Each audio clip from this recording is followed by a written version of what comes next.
Bismillahirrahmanirrahim. Assalamualaikum warahmatullahi wabarakatuh. Alhamdulillahirabbil alamin. Wassalatu wassalamu ala asyrafil anbiya'i wal mursalin wa ala alihi wa sahbihi ajma'in, amma ba'd. Pertama-tama marilah kita mengucapkan puja dan puji syukur kita kehadirat Allah Subhanahu wa taala yang telah memberi rahmat serta taufik wal inayah hingga kita bisa berkumpul pada perkuliahan hari ini. Dan juga sholawat serta salam tak lupa kita haturkan kepada junjungan Nabi besar kita Muhammad sallallahu alaihi wasallam yang telah membawa umatnya pada zaman jahiliyah sampai zaman terang benderang seperti sekarang ini. Baiklah, di sini saya Dodi Syahrul Irawan dengan NIM 19210073 ingin menjelaskan mengenai bab salam dan juga istisna. Kami dari kelompok 4. Dan yang pertama di sini ada Saudara Agung Pratama dengan NIM 19210021. Dan juga yang kedua ada Saudara Zainul Arifin dengan NIM 19210029. Dan yang ketiga ada Saudari Anissa Fauzia Rahmat dengan NIM 19210034. Dan juga yang terakhir ada saya Dodi Syahrul Irawan dengan NIM 19210073. Baik, kita langsung lanjut saja dengan istisna dan salam. Baik, di sini kita akan membahas yang pertama mengenai pengertian dan juga dasar hukum dan juga syarat dan rukun serta perbedaan akad dalam istisna. Baik, saya geser terlebih dahulu ya.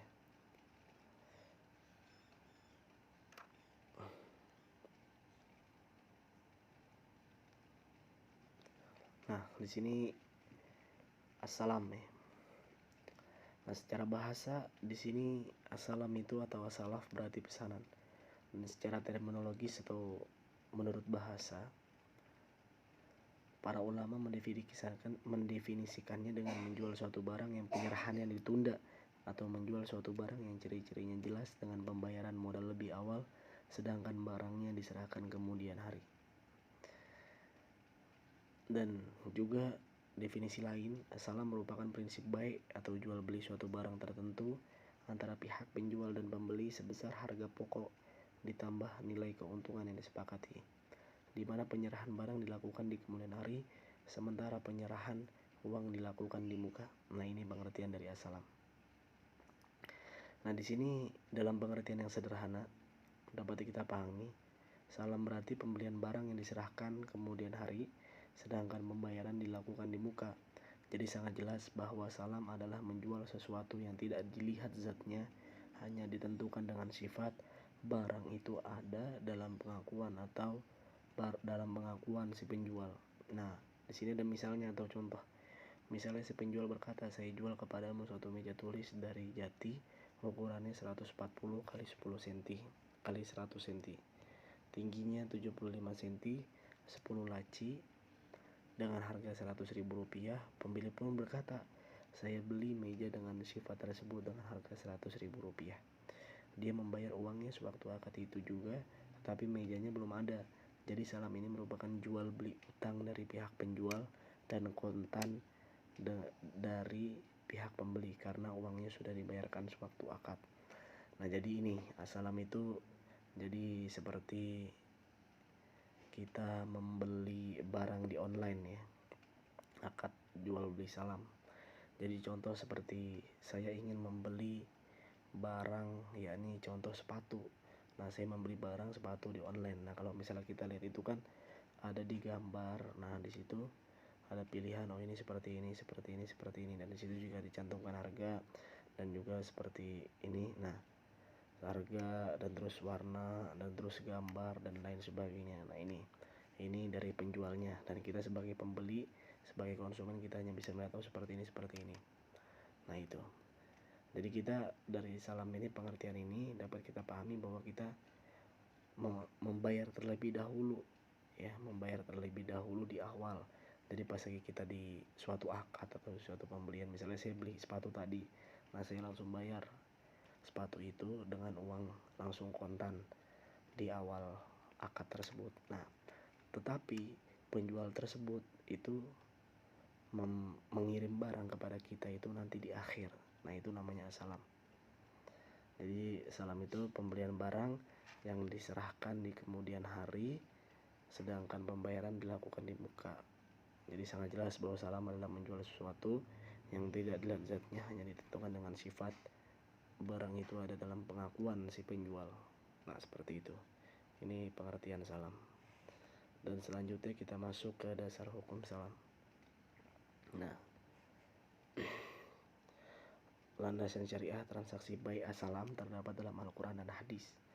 Nah, di dalam Al-Quran disebutkan di dalam surat Al-Baqarah ayat 282 yang berbunyi, ya ayyuhalladzina amanu idza tadayyantum bidainin ila ajalin musamman faktubuhu. Hai orang-orang yang beriman, apabila kamu bermuamalah tidak secara tunai untuk waktu yang ditentukan, hendaklah kamu menuliskannya.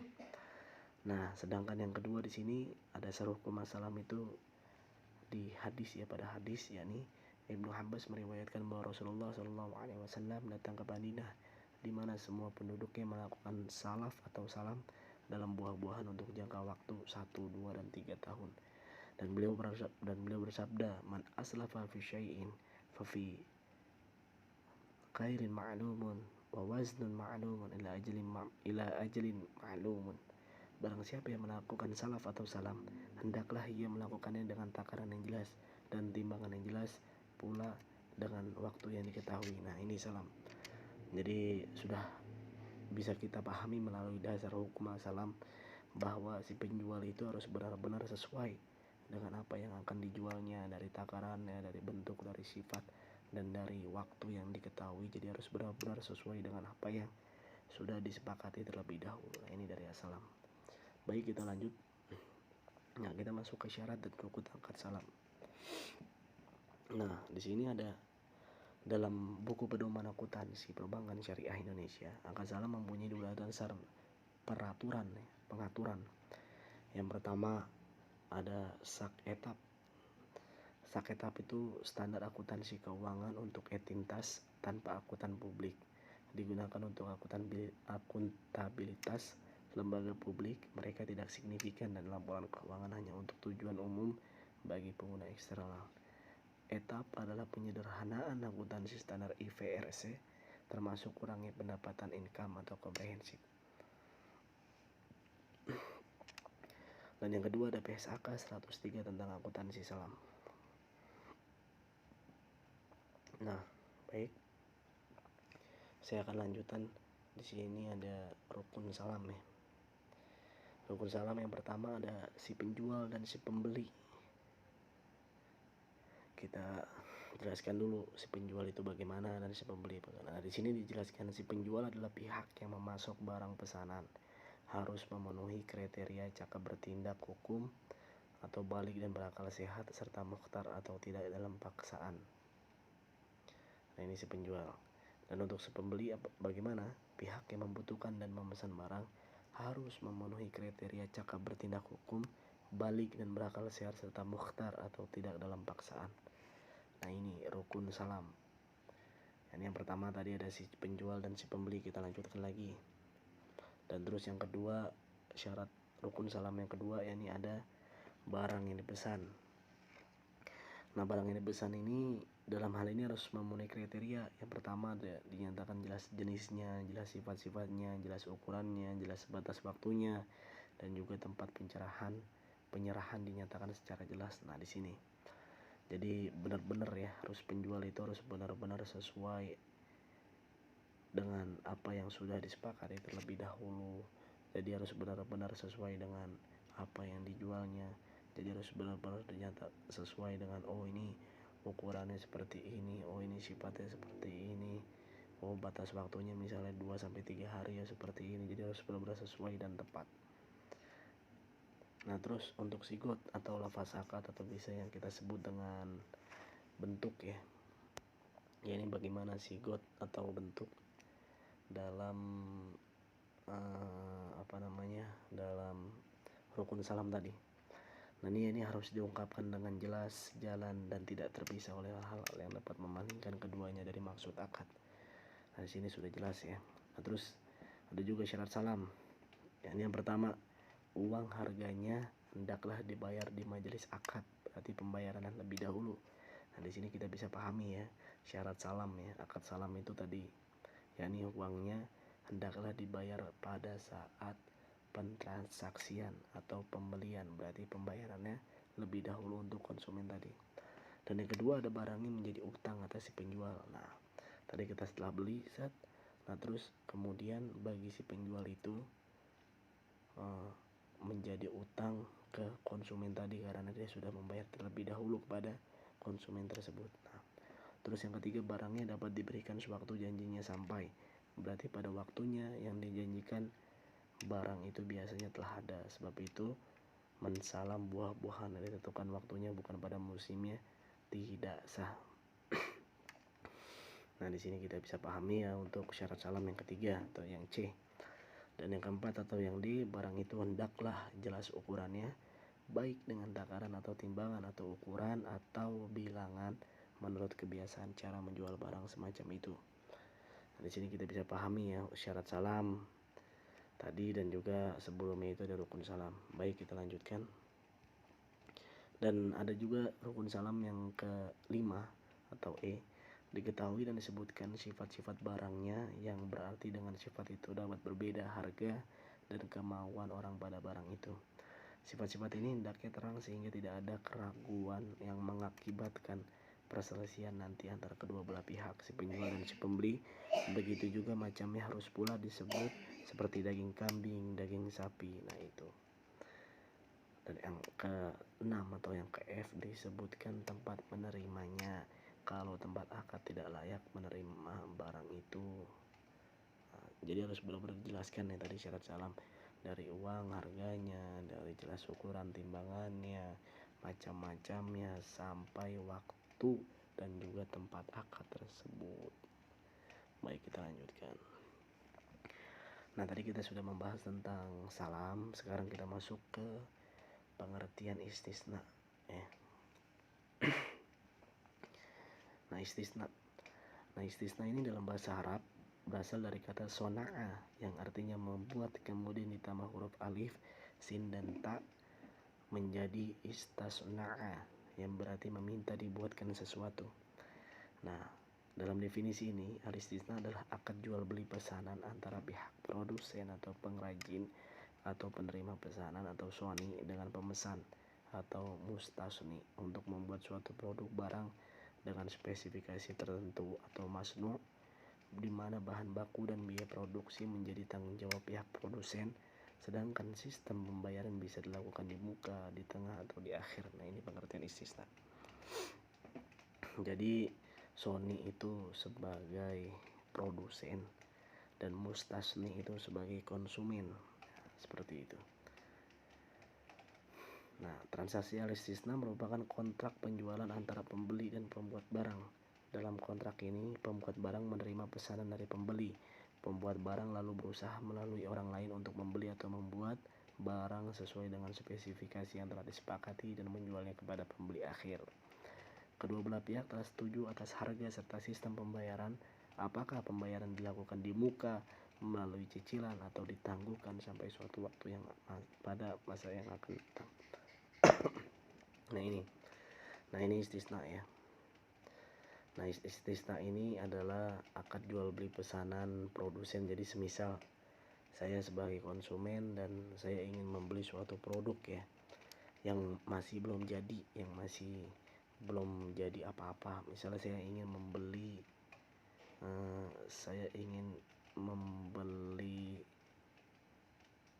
lemari, atau saya ingin membuat lemari. Nah karena saya tidak bisa membuat lemari tersebut, maka saya akan mau nggak mau harus bekerja sama dengan produsen atau penghasil lemari tadi. Nah saya menghubunginya, setelah itu saya melakukan transaksi.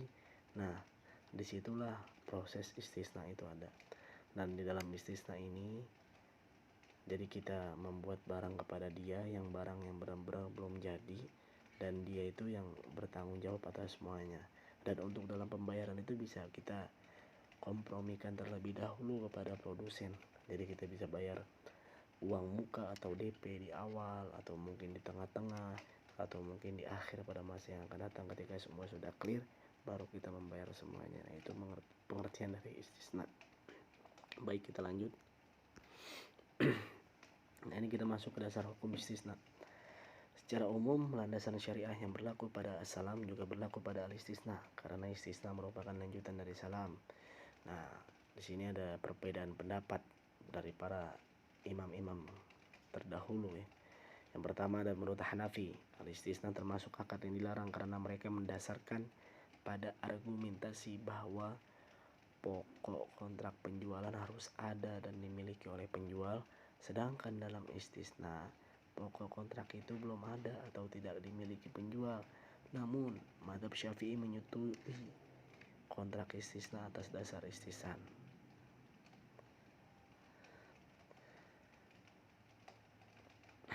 Nah, di dalam ayat Al-Quran sudah dijelaskan bahwa Allah berfirman, wa halallahu al-bai'a wa harrama riba.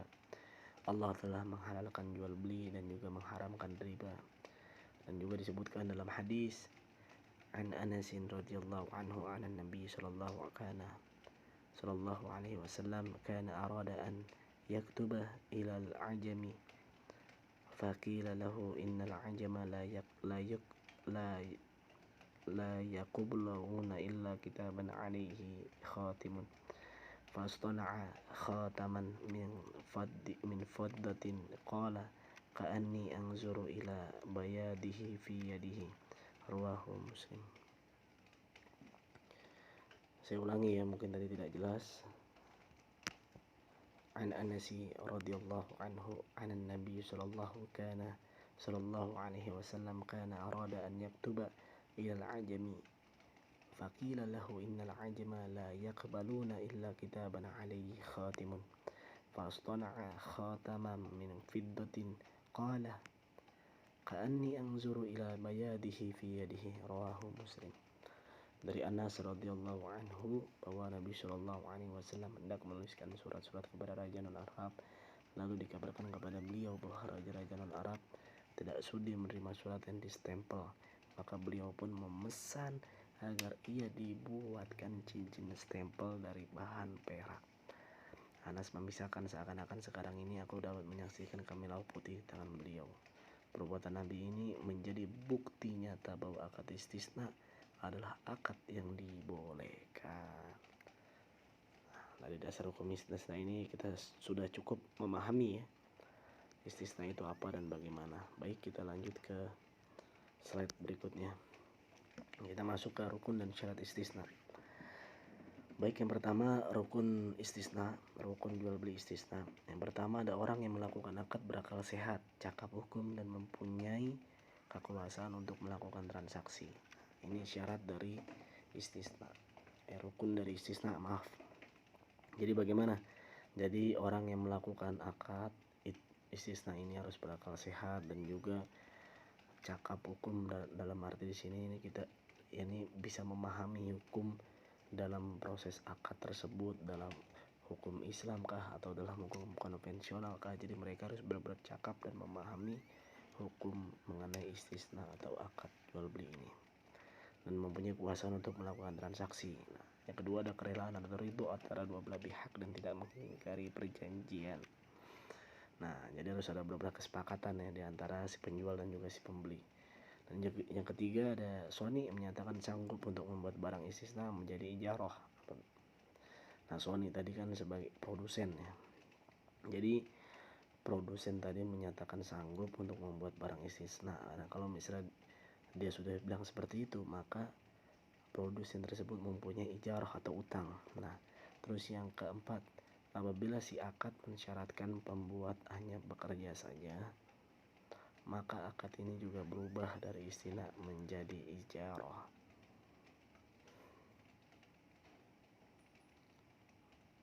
Dan yang kelima, ada barang yang dipesan mempunyai spesifikasi yang jelas Dan yang keenam, barang yang dipesan tidak termasuk barang terlarang atau najis dan haram atau menimbulkan kemudaratan. Kemudaratan itu kesengsaraan ya. Kemudaratan itu kebahayaan, dalam kebahayaan seperti itu. Baik, kita lanjut lagi. Nah, di sini menurut kalangan Hanafiyah mensyaratkan 3 hal agar istisna sah. Ini 3 syarat, satu-satunya tidak terpenuhi maka akad istisna dianggap batal atau rusak. Nah, ini menurut ulama Hanafiyah. Yang pertama, barang yang menjadi objek istisna harus jelas, baik sifat, jenis, kadar, dan macamnya. Apabila salah satu unsur ini tidak jelas, maka akad istisna rusak. Apabila seseorang memesan suatu barang, harus dijelaskan spesifikasinya seperti sifat, ukuran, model, bahan, jenis, bentuk, kualitasnya, serta hal-hal yang terkait dengan barang tersebut. Nah, ini. Jadi jangan sampai ada hal yang tidak dijelaskan, karena hal tersebut dapat menimbulkan perselisihan di antara kedua belah pihak yang bertransaksi. Dan yang kedua, ada barang yang dipesan merupakan barang yang biasa digunakan untuk keperluan dan sudah umum digunakan seperti furnitur, perabotan rumah, pakaian, dan sebagainya. Dan yang ketiga, tidak boleh menetapkan dan memastikan waktu tertentu untuk menyerahkan barang pesanan. Apabila waktu penyerahan barang ditetapkan di awal transaksi, maka dikategorikan sebagai akad salam. Nah, di sini juga dapat kita pahami, oh ini istisna, oh ini akad salam. Jadi sangat berbeda, dari waktunya saja sudah bisa kelihatan berbeda. Nah, terus di sini juga ada syarat lain juga agar istisna menjadi sah. Ada beberapa syarat yang harus dipenuhi, yaitu yang pertama, barang atau masnu, perincian barang yang sah untuk dijadikan objek istisna. Yakni apa aja? Yakni jenis, misal berupa mobil, rumah, pesawat, atau yang lain. Dan yang kedua ada tipe, misal berupa mobil Kijang, rumah tipe RSS. Nah, terus yang ketiga ada kualitas, bagaimana spesifikasi teknisnya dan hal lainnya. Dan yang keempat ada kuantitasnya, berapa jumlah unit. Nah, itu. Jadi yang pertama tadi ada yang sudah dijelaskan tadi di 3 itu ya, yang menurut ulama Hanafiyah. Dan juga ada syarat lain agar istisna menjadi sah. Yang pertama barang, tadi yang sudah dijelaskan 4 tersebut. Nah, terus juga kita masuk ke dalam harga. Nah, harga ini juga masuk ke dalam syarat sah istisna ya. Harga harus ditentukan berdasarkan aturan. Yang pertama, harus diketahui semua pihak. Dan yang kedua, bisa dibayarkan sewaktu akad secara cicilan atau ditangguhkan pada waktu tertentu pada masa yang akan datang. Nah, ini istisna. Baik, kita lanjut ke slide selanjutnya. Nah, menurut jumhur fuqaha, jual beli istisna itu sama dengan salam. Yakni jual beli sesuatu yang belum pada saat akad berlangsung atau bai' al-ma'dum. Menurut fuqaha Hanafiyah ada 2 perbedaan penting antara salam dengan istisna. Yakni yang pertama, cara pembayaran dalam salam harus dilakukan pada saat akad berlangsung. Sedangkan dalam istisna dapat dilakukan pada saat akad berlangsung, bisa diangsur atau bisa di kemudian hari. Nah, ini perbedaan cara pembayar dalam akad dan juga istisna. Dan yang kedua ada salam mengikat para pihak yang mengadakan akad sejak semula, sedangkan istisna menjadi pengikat untuk melindungi produsen sehingga tidak ditinggalkan begitu saja oleh konsumen yang tidak bertanggung jawab. Nah, Sekretaris Komisi Fatwa DSN MUI Hasanuddin menyebutkan dalam akad salam, barang yang misli atau mesti sudah ada sebelumnya atau ada sebelumnya. Sedangkan dalam akad istisna, barang berwujud kilmi atau barang masih berbentuk gambaran, belum ada wujudnya, sehingga perlu dibuat terlebih dahulu sebelum diserahkan kepada pemesan atau pembeli. Seperti contoh, barang yang sering datang untuk akad istisna inilah pembuatan baju. Seseorang yang datang kepada desainer atau perancang busana atau tukang jahit minta dibuatkan baju, maka akad yang cocok untuk transaksi ini adalah akad istisna. Seperti itu. Baik, kita lanjut slide berikutnya. Nah, di sini ada skema akad istisna yang bisa kita pahami. Yang pertama, nah istisna di sini ada dijelaskan. Istisna yang pertama yakni nasabah konsumen pembeli. Yang pertama, mereka harus memesan terlebih dahulu ya kepada bank penjual. Dan yang kedua, dari bank penjual itu membeli atau memesan ke produsen pembuat. Dan yang ketiga, bank penjual itu menjual ke nasabah atau konsumen pembeli. Dan yang keempat, produsen tersebut kirim barang. Nah, setelah ini kita akan menjelaskan dari skema akad istisna ini. Baik. Nah, di sini kan tadi akan ada bank penjual. Di sini dijelaskan skema akad istisna di mana bank syariah diposisikan sebagai penjual. Dalam hal ini nasabah memesan barang yang sesuai spesifikasi kepada bank. Ketika sepakat, bank memesan barang tersebut kepada produsen pembuat. Sembari barang tersebut dibuat, nasabah membayar uang kepada bank bisa dengan bayar dicicil atau di awal ataupun di akhir. Ketika barang tersebut jadi, maka barang dikirimkan langsung kepada nasabah. Nah, di sini ada skema akad salam. Saya perbesar ya. Prinsip jual beli, skema salam fikih. Nah, di sini ada pembeli dan juga atau petani atau penjual muslim ilaih atau pembeli muslim. Nah, yang pertama apa yang dilakukan, yakni penjual dan juga pembeli itu harus mengadakan akad salam atau persetujuan atau proses transaksi seperti itu. Nah, terus yang kedua, ketika sudah memilah dan memilih barangnya seperti ini, gambarnya seperti ini, dan juga sudah sesuai dengan apa macamnya, jenisnya, ukurannya, kualitasnya, kuantitasnya, waktu dan juga tempat, maka pembeli ini lalu membayar ya ke nomor 2 tadi, membayar kepada petani atau penjual muslim ilaih. Dan yang ketiga, petani itu atau penjual itu bagaimana? Ini mengirim barang pesanan muslim fihi. Ini sebagai contoh bisa kita lihat pengantar barang yang sekarang seperti JNE, kantor pos, ekspres dan lain sebagainya.